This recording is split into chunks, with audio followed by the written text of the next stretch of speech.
Coucou, bienvenue au Café des Burnies, le podcast qui prend soin des nanas en burn-out. Je m'appelle Sarah, je suis infirmière, naturopathe, coach en résilience et passionnée de tricot.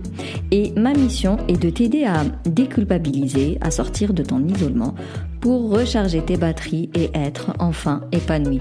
Alors chaque semaine, que ce soit en solo ou avec une nana inspirante, on parlera dévalorisation, échec, harcèlement, mal-être, mais aussi résilience, espoir, épanouissement, reconversion et bien sûr trichothérapie. Alors pour retrouver ton peps, ta motivation et puis vivre pleinement ta vie, c'est-à-dire sortir de l'épuisement, sortir du mal-être, sortir de ce quotidien qui ne te plaît pas, réserve ton appel offert avec moi. On prendra le temps de faire le point sur tes besoins, vraiment ta problématique, pour que je puisse te proposer l'accompagnement le plus adapté à ta situation. Tu trouveras le lien dans le descriptif. Maintenant, détends les épaules, cohérence cardiaque et profite pleinement de cet épisode.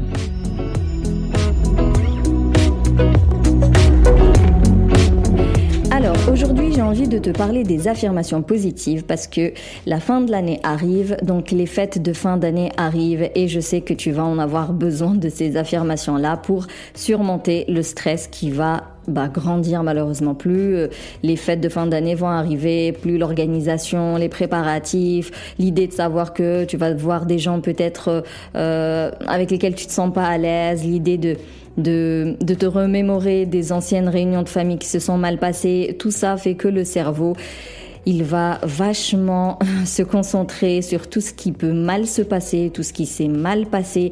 Tu vas interpréter énormément le regard des autres et ça va amplifier ton stress. Et donc, de aujourd'hui jusqu'à la fin de l'année, je vais faire des épisodes qui vont te permettre, en tout cas t'aider de réduire un maximum le stress provoqué par ces fêtes de fin d'année, même si sincèrement je ne peux que t'encourager de commencer un accompagnement avec moi le plus vite possible pour qu'on puisse réellement mettre en place le bon plan d'action.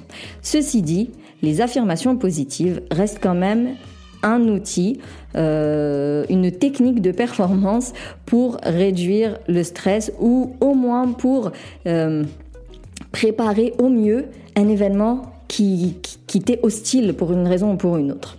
Mes petites précisions, je ne vais pas parler de la loi de l'attraction, tu sais bien que c'est pas mon truc, je préfère des études et tout ça. Et en plus, de toute manière, les affirmations positives, je te renvoie vers la méthode de Coué, qui a vraiment étudié le concept, qui a une phrase très connue où il dit « Chaque jour, je vais de mieux en mieux ». D'ailleurs, c'est très important de prendre 5 minutes pour décortiquer cette phrase. C'est « Chaque jour, je vais de mieux en mieux ». C'est pas « Je suis belle, je vais bien, je suis en forme ». C'est « Tous les jours, je vais de mieux en mieux. Tous les jours, j'avance vers mon objectif ». Mais c'est pas l'affirmation qui va réaliser un miracle. Enfin, je veux dire, c'est pas parce que tu vas répéter une phrase que ta situation, elle va changer. Tu mènes des actions et en parallèle, tu t'aides avec des affirmations positives. Répéter uniquement la phrase ne va rien changer. Au contraire, ça risque de te frustrer davantage parce que tu vas te rendre compte que, je fais des phrases d'affirmations positives toute la journée et pourtant ma vie, elle change pas du tout. Parce que ce n'est qu'un outil. L'affirmation positive, c'est juste un outil pour t'aider à mettre en place une action. Et c'est l'action qui va te permettre d'améliorer ton quotidien, de sortir de ton épuisement, de sortir de ton mal-être et de reprendre ta vie en main. Pour revenir à cette affirmation positive, pour expliquer un petit peu le fonctionnement, je vais donner l'exemple de l'effet placebo. Tu dois connaître, tu as des médicaments et des fois pour des études ou même peut-être pour les hypochondriaques, pour ceux qui somatisent. Il y a des contextes où des fois le patient, on lui donne un comprimé. On va lui dire que c'est pour lui enlever son maux de tête, par exemple, sauf qu'en réalité, il n'y avait rien dans le médicament. Et par miracle, quelques minutes après, ou peut-être 1 heure après, la personne, le patient en question, n'a plus mal à la tête. Cet effet placebo, il a fonctionné parce que le gars qui l'a pris, il s'est dit que ce médicament va m'enlever mon mal de crâne. En gros, il s'est un peu guéri de lui-même parce qu'il a fait croire quelque chose à son cerveau. Et donc, l'effet placebo, il peut fonctionner de manière positive voilà, je te donne un médicament, je te dis que ça va t'aider, et en réalité, psychologiquement, ça va t'aider. Mais malheureusement, il y a aussi l'effet placebo négatif, qu'on appelle nocebo, et lui, il va plutôt créer des douleurs, des maladies, un état de mal-être et des pensées négatives. Par exemple, il y a des personnes, il suffit qu'elles lisent les effets indésirables d'un médicament, que bizarrement, elle va choper tous les effets indésirables du médicament. Il y a des personnes, elles vont être en contact avec un cousin malade, en rentrant à la maison, elle va avoir les mêmes symptômes. Par rapport au burn-out, vu que j'arrête pas de répéter que le stress chronique, la fatigue qui perdure comme ça dans le temps, forcément, elle va impacter tes organes et créer des dysfonctionnements physiologiques, eh bien, il y a certainement des nanas qui m'écoutent et qui vont développer des douleurs de dos, des maux de ventre, parce qu'elles ont entendu que le fait d'être stressé peut provoquer des ulcères, des AVC, tout ça. Vraiment, l'effet placebo, il peut nous aider, comme il peut vraiment aggraver notre situation. Et tout ça grâce à de la pensée. Et pourquoi on peut modifier et impacter autant notre santé avec notre pensée? Tout simplement parce que le cerveau ne fait pas la différence entre le réel et l'imaginaire. Et là, c'est des chercheurs en neuroimagerie qui ont constaté que, par exemple, si tu montres un citron à quelqu'un ou si tu lui mets juste l'image d'un citron, le cerveau, il réagit tout pareil. Et d'ailleurs, normalement, vu que je te parle des citrons, eh bien, t'es en train de saliver un chouïa. Parce que, inconsciemment, dès qu'on parle de citron, le cerveau, il se rappelle de la couleur, de la forme, de l'odeur, du goût et de l'acidité. Et donc, dès qu'il y a de l'acidité, hop, la bouche, elle se met à sécréter de la salive. Pour te dire la puissance de la pensée. Alors oui, ça peut peut-être te faire flipper de croire que c'est pas possible, quoi. On peut t'induire en erreur très facilement, on peut arnaquer le cerveau très facilement, mais d'un autre côté, c'est une très bonne nouvelle. Parce que ça signifie qu'avec de l'entraînement, avec les bonnes phrases, avec les bonnes actions parallèles, eh bien tu pourras rééduquer ton cerveau pour changer sa façon de voir le monde, sa façon de te voir toi. Tu sais, quand on parle de confiance en soi, d'estime de soi, sa façon d'avoir plus confiance en l'autre, en l'avenir. Tu peux rééduquer du coup ton cerveau à mieux se focaliser sur le positif. Parce que je le répéterai jamais assez, quand on est stressé à plein temps, notre cerveau il est en mode survie, donc il va essayer de guetter le danger à tout prix et du coup t'es noyé dans le négatif. Quand on est noyé dans le négatif, on peut pas s'en sortir. Donc l'affirmation positive finalement, ça peut t'aider à rééduquer ton cerveau pour, alors pas voir le monde en rose, mais vraiment pour le reprogrammer, pour qu'il puisse dépasser les croyances limitantes, dépasser les freins qui t'empêchent d'avancer, dépasser toutes ces peurs qui te bloquent, vraiment changer les comportements toxiques, tu sais, les comportements que tu fais tous les jours et qui se terminent toujours mal et pourtant tu les répètes tous les jours, ou alors des fois on a des mauvaises habitudes au quotidien, qu'on répète tout le temps pensant que la finalité va être différente, n'est-ce pas la folie selon Einstein? Donc les affirmations positives, elles vont t'aider à changer ces mauvaises habitudes-là. Et en réalité, tu penses à plein temps. En fait, tu es en conversation avec toi-même tout le temps. Quand tu réfléchis, on se parle tout le temps. On se projette un minimum, on pense au passé, on anticipe l'avenir, on appréhende certains trucs, on a peur de certaines personnes, on se rappelle des mauvais souvenirs. Tout ça, là, c'est de la conversation avec soi. Et en fait, c'est des affirmations. C'est des affirmations. C'est juste comme je t'ai dit, le placebo ou alors le nocebo. Donc, soit tu te dis des choses chouettes qui sont là pour nourrir ta confiance en toi, qui sont bienveillantes envers toi, qui te font du bien et qui te permettent d'avancer. Soit tu te démolis tous les jours, tu te brises de plus en plus tous les jours avec des phrases qui te font mal ou des souvenirs qui te font mal. Et la seule différence avec les affirmations positives dont je te parle aujourd'hui, c'est que elles sont conscientes. C'est des déclarations réfléchies. adaptée à une situation précise, à un objectif bien précis. Donc c'est vraiment très conscient comme phrase que tu vas te répéter de façon très consciente à des moments bien précis. Donc on n'est pas dans de la cogitation et de la rumination sans cesse qui va dans tous les sens sans jamais s'arrêter. Et puis c'est pas trop prévu et puis ça happe notre cerveau alors qu'on était occupé à autre chose. Vraiment, les affirmations positives dont je te parle aujourd'hui, c'est des choses qui sont réfléchies, posées, écrites, qui sont dites en pleine conscience.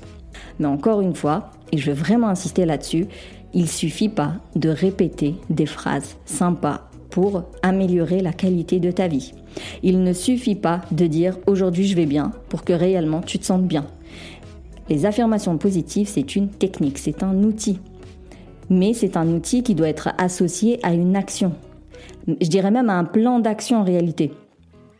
C'est-à-dire que pour sortir du burn-out, il suffit pas juste de reprendre confiance en soi. Il y a tout ce qui est développement personnel, il y a tout ce qui est psychologie positive pour développer sa résilience, il y a l'hygiène de vie qu'il faut revoir, il y a l'organisation pour éviter de se retrouver débordé et retomber dans un stress chronique. Il y a les routines self-care, connaître son cycle menstruel, pour certaines une reconversion professionnelle. Donc il y a vraiment beaucoup de choses à faire finalement pour sortir d'un burn-out. Il faut ce que j'appelle une prise en charge pluridisciplinaire, donc un vrai plan d'action global. Et ce plan d'action, une fois qu'il est bien réfléchi, posé, réévalué régulièrement, réajusté régulièrement et tout ça, oui, là tu peux le combiner avec des techniques de relaxation et des techniques de performance. Les affirmations positives, c'est un peu des deux. Alors, dans quel contexte on peut utiliser les affirmations positives ? Par exemple, tu peux les utiliser avant de sortir du lit, par exemple pour réduire tes appréhensions par rapport à la journée qui arrive. Des fois, on a tellement de choses à faire qu'on a peur de ne pas survivre en fait à cette journée. Donc voilà, il y a cette peur qui s'installe, la peur de passer une sale journée, la peur de croiser telle personne. Avant une réunion professionnelle ou même personnelle, comme je t'ai dit, une réunion de famille par rapport aux fêtes de fin d'année, ça peut nous mettre mal à l'aise, on peut flipper avant une réunion parce qu'on l'a associé à tellement de mauvaises réunions qui se sont très mal déroulées. On peut utiliser les affirmations positives pour se sentir mieux dans sa peau, pour pouvoir s'imposer auprès des personnes qui nous intimident, peut-être pour réduire son stress et éviter de sortir de ses gants. On peut utiliser les affirmations positives avant de s'occuper des enfants. Imaginons t'es en plein stress là depuis longtemps, donc tu passes ton temps à leur hurler dessus. Voilà, t'es pas patiente, t'es pas empathique, t'es plutôt irritable. Donc tout ce qui est mise au lit, devoir, repas, bain, ça peut être une épreuve quoi. Donc tu peux très bien utiliser les affirmations positives pour changer ton comportement face à ce genre de situation. Tu peux l'utiliser quand tu te mets au lit, pour préparer un bon sommeil réparateur, si jamais tu as des troubles de sommeil, des insomnies, des cauchemars, des réveils nocturnes et tout ça. Et comme je t'ai dit, les affirmations positives t'aident vraiment à changer les comportements toxiques, à changer les pensées limitantes, à surmonter ta tristesse, ta dépression, ta procrastination, ton manque de motivation. Vraiment, ça permet à reprendre confiance en soi, à développer l'estime de soi, à pimper la résilience. En gros, c'est un outil qui peut réellement t'aider à atteindre tes objectifs. Mais les objectifs sont portés par un plan d'action pertinent. Alors, comment on fait pour choisir maintenant ces affirmations positives ? Tout d'abord, on commence par identifier ce qui t'embête, ce que tu veux améliorer, ce que tu veux arrêter de faire, ce que tu veux faire plus que d'habitude, vraiment ce que tu veux changer, vers quoi tu veux aller. C'est la question à laquelle je réponds tout au long de l'accompagnement. Des fois, vraiment, il nous faut un bon 2-3 mois pour identifier réellement ce qui ne va pas. Ou alors, des fois, on identifie un petit problème. Dès qu'il est réglé, hop, il y a un autre petit problème qui va apparaître. Dès qu'il est réglé ou un petit peu amélioré, hop, il y a un autre petit problème qui apparaît. C'est pour ça que quand on me dit « ouais, mais au bout de combien de temps je vais être bien ?» je réponds aux gens, je peux pas répondre à cette question. Tout dépend de tes problématiques parce que quand je les ai au téléphone pendant l'appel offert, j'ai qu'une toute petite partie du problème. Et c'est pendant l'accompagnement que je découvre les vrais problèmes. Et c'est seulement comme ça qu'on met en place le bon plan d'action pertinent, justement.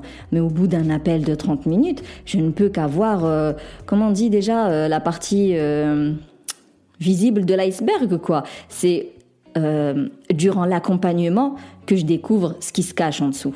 Tout ça pour dire que quand tu vas identifier le problème, il y a de grands risques que ce ne soit que la phase visible de l'iceberg. Mais c'est toujours mieux que rien. Donc, tu commences par identifier ce qui ne va pas, ce que tu veux changer. Ensuite, tu fais des phrases qui commencent par je ou je suis. Tu te focalises bien évidemment que sur le positif. Le cerveau ne capte pas le négatif. Donc, des phrases qui commencent par je ou je suis, qui sont forcément affirmatives, enfin dans le positif, quoi. Brève et concise, pas de phrases trop longues. Plus c'est simple et plus c'est facile pour le cerveau de trouver la direction pour y arriver. Faut qu'il y ait de l'action, des verbes conjugués avec une action, quelque chose à faire. Et il faut que ça reste réaliste. Et dans les affirmations positives, on n'implique pas les autres. Parce qu'on n'a pas de pouvoir magique et de télépathie, on ne peut pas impacter les autres. Et puis, only répétition, s'il vous plaît. Seule la répétition vous donnera des résultats. D'ailleurs, qu'importe la technique de relaxation, par exemple, la méditation, la marche, le yoga, la sophro, qu'importe, c'est pas un seul exercice qui va vous changer la vie. Même, tu vois, genre la naturopathe, c'est pas une seule séance qui va te changer la vie. Et c'est pour ça que moi, mon accompagnement, il fait 6 mois. On me demande des consultations, mais je sais très bien que c'est pas une consultation qui va te changer la vie. Répétition. Approfondissement, aller encore plus loin. C'est vraiment le conseil que je peux te donner. Donc, lorsque tu feras tes phrases, déjà, faut pas en avoir 10, moi je dirais 3, c'est déjà très bien. Tu les répètes matin, midi et soir. Tu les répètes quand tu marches, tu les répètes avant de dormir, au réveil, je sais pas moi, pendant les bouchons, avant une réunion, avant d'aller chercher les enfants. Vraiment, tu répètes ta phrase le plus souvent possible. Seule la répétition donnera des résultats. Et en attendant que ces affirmations positives fassent effet, entre guillemets, tu seras forcément parasité par tes pensées négatives actuelles. Parce que quand on a une mauvaise estime de soi, on va se dire qu'on est nul, qu'on sert à rien, qu'on est vite intimidé, mais pourquoi j'en suis là? Voilà, beaucoup, certaines elles ont beaucoup de colère envers elles, d'autres elles sont frustrées, d'autres elles sont tristes. Voilà, je sais que c'est pas du tout un moment agréable quand on est comme ça en épuisement. Donc je recommande souvent de regarder des petites vidéos courtes mais marrantes, vraiment des petits sketchs, des petits bouts de vidéos humoristiques, mais je parle du vrai humour, je parle pas des vidéos de TikTok de n'importe quoi et n'importe qui, vraiment des humoristes, quoi, des professionnels du rire. Ils ont des petites vidéos, t'es pas obligé de voir un sketch, comment on appelle ça, un spectacle de 1h30, mais ils ont des petites brides. Je pense souvent à Roman Freinet, je crois que c'est comme ça qu'on prononce son nom. Il passe sur Click. Donc c'est vraiment des courtes vidéos qu'il met ensuite sur Instagram, ça fait des reels je crois, et à chaque fois personnellement, mais je suis pliée de rire. Et je sais que d'autres humoristes ont le même format, donc vraiment des toutes petites vidéos mais qui vont venir poser un sourire en fait sur tes lèvres.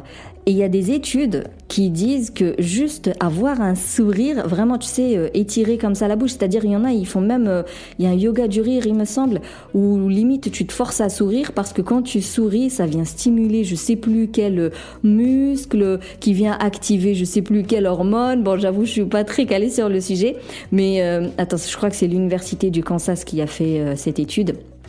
Et vraiment, quand tu souris, ça va t'aider à à dégager à supprimer la pensée négative qui te faisait chier à ce moment-là, parce que les muscles utilisés vont provoquer l'hormone de bien-être. Donc voilà, vraiment un truc marrant, histoire de rire et de sortir du mood négatif. Bien s'entourer, ça c'est la base. Arrêtez d'être avec des personnes toxiques s'il vous plaît. Cherchez-vous des personnes motivantes, souriantes, pleines de peps, parce que ça se transmet, c'est contagieux. Ressentir de la gratitude, ça aussi ça aide beaucoup, parce que encore une fois, quand on est baigné dans le négatif, on a l'impression que on n'a rien de bon dans notre vie, et c'est pour ça que le burn-out il pousse au suicide. C'est que il y aura tellement d'idées noires qui vont s'installer, forcément tel le classico-classique, quoi. À un moment donné, on se demande si le monde ne se porterait pas mieux sans nous. T'arrives à ce stade où tu te dis, je veux plus me battre. Bref.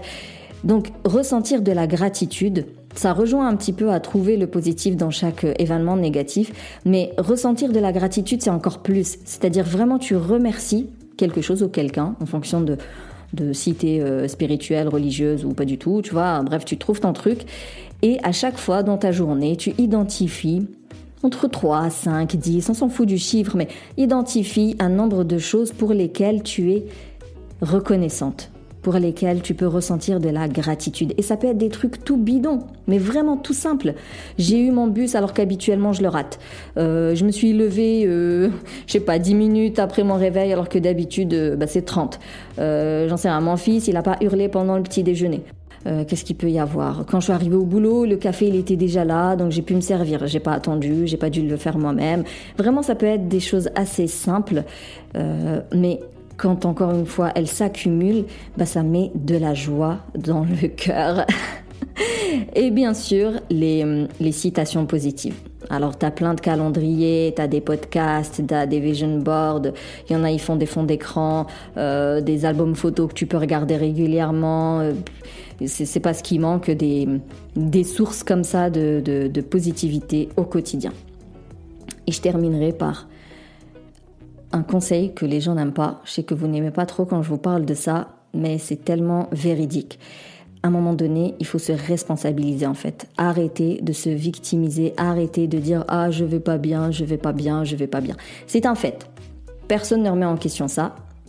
Quand tu es en épuisement, il n'y a rien qui ne va.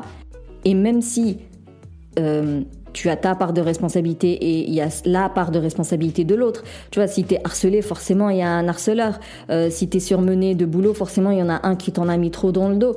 Donc, bien sûr que t'es pas toute seule dans cette histoire. Bien sûr que on peut impliquer plusieurs personnes, trouver des coupables et tout, bien évidemment.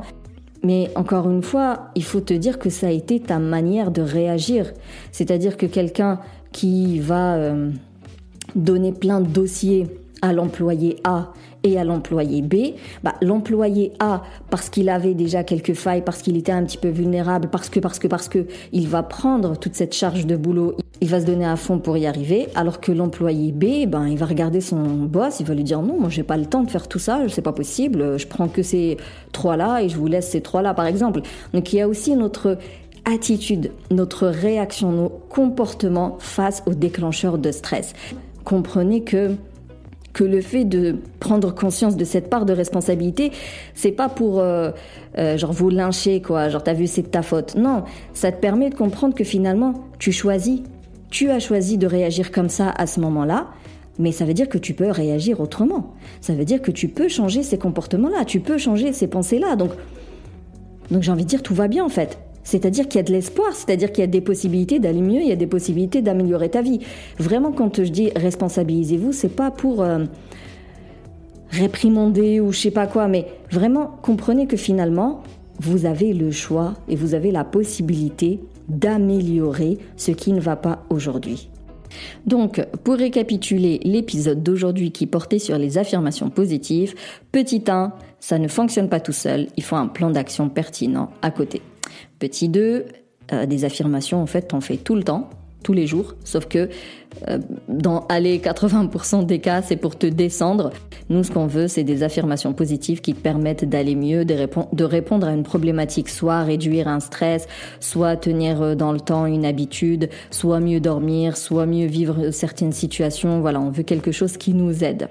Pour y arriver, il faut d'abord du coup identifier ce qui ne va pas, ce que tu veux changer.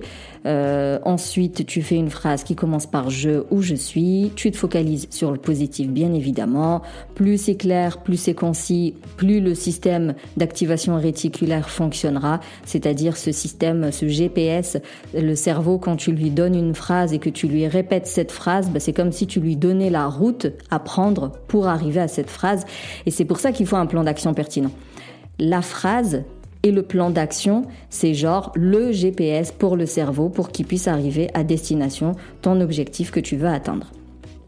Restez réaliste, bien évidemment, ne pas impliquer les autres dans nos affirmations. J'ai oublié de vous dire un truc. Ah mon Dieu, ceux qui vont pas jusqu'au récap. Dommage. Y associer le plus d'émotions. J'ai complètement zappé. En fait, quand tu répéteras tes affirmations positives, donc j'allais dire ouais, faut répéter matin, midi et soir. Quand tu vas le répéter à fond, il faut y associer de l'émotion, la posture, l'expression du visage. Vraiment, faut vivre ton affirmation à fond. C'est pas genre t'as le dos tout courbé, toute tristounette, ou alors le front tout ridé comme ça avec les sourcils français et tout, et tu dis je vais bien. Faut que ton visage il soit ouvert, faut que ton dos, ton thorax il soit ouvert, faut que tu sois debout, droite, avec le smile. Vraiment, faut qu'il y ait de l'émotion, de la posture, de l'expression, comme si tu vivais ta phrase, comme si elle était déjà réelle. Le fait de répéter, il faut répéter les affirmations positives plusieurs jours, plusieurs semaines pour en ressentir les bienfaits. Donc en attendant, tu pourrais être happé par tes pensées négatives et pour ça je te recommande les petites vidéos humoristiques histoire de rire, de sourire dans la journée, même si en réalité ta journée il y avait rien dedans pour te faire sourire, c'est toi qui ramènes le smile dans ta journée avec des petites vidéos sympathiques, mais encore une fois, des vrais professionnels de l'humour, pas des conneries des réseaux sociaux s'il vous plaît. S'entourer des bonnes personnes, c'est toujours motivant. C'est contagieux. Pratiquer la gratitude, genre le soir, le matin, qu'importe, tu te fais ta petite routine de gratitude, des citations positives, des photos inspirantes, des podcasts inspirants, des vision boards inspirants, mettre un fond d'écran qui te met du bien, mettre un cadre qui te met du bien, vraiment mettre un peu du positif partout. Et enfin, te responsabiliser, prendre conscience de ta part de responsabilité dans ce qui t'arrive aujourd'hui pour prendre conscience que tu peux choisir ton comportement face aux situations qui te mettent mal, face aux déclencheurs de stress qui t'ont poussé jusqu'à ce burn-in ou burn-out. Le fait de comprendre finalement que quelque part t'as un peu choisi, tu vois, sans t'en rendre compte, c'est juste que t'as pris des décisions qui, une après l'autre, elles t'ont amené à cet épuisement. Eh bien, le fait de comprendre que c'est toi qui as pris ces décisions-là, tu comprends alors que c'est toi qui prends les décisions. Donc il suffit de changer tes décisions et prendre les bonnes décisions pour les prochaines fois. Et c'est ça quand on parle de comportement toxique à changer, de schéma comportemental à changer, quoi. Voilà. Pour reprogrammer ton cerveau, donc tu peux mettre des routines self-care, tu peux utiliser des techniques de relaxation, respiration, sophro, méditation, marche, tout ça.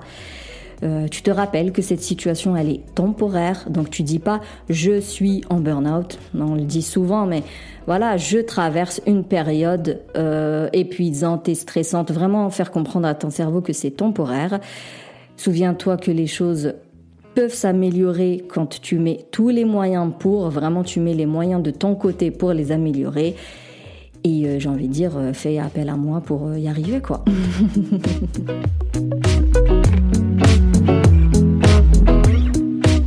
Merci plus pour ton écoute. Si tu veux soutenir le Café des Burnies, tu peux me laisser un avis, me mettre 5 étoiles sur la plateforme d'Apple Podcast.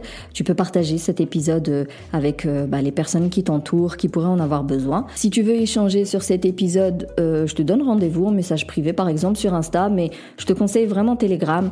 Comme ça, tu passes pas par un réseau social et puis moi j'ai plusieurs moyens de communication. Tu vois, je peux faire un audio de plus d'1 minute qui va pas disparaître au bout de 3 jours, des trucs comme ça. On se capte la semaine prochaine pour un nouvel épisode et d'ici là, booste ton feeling good.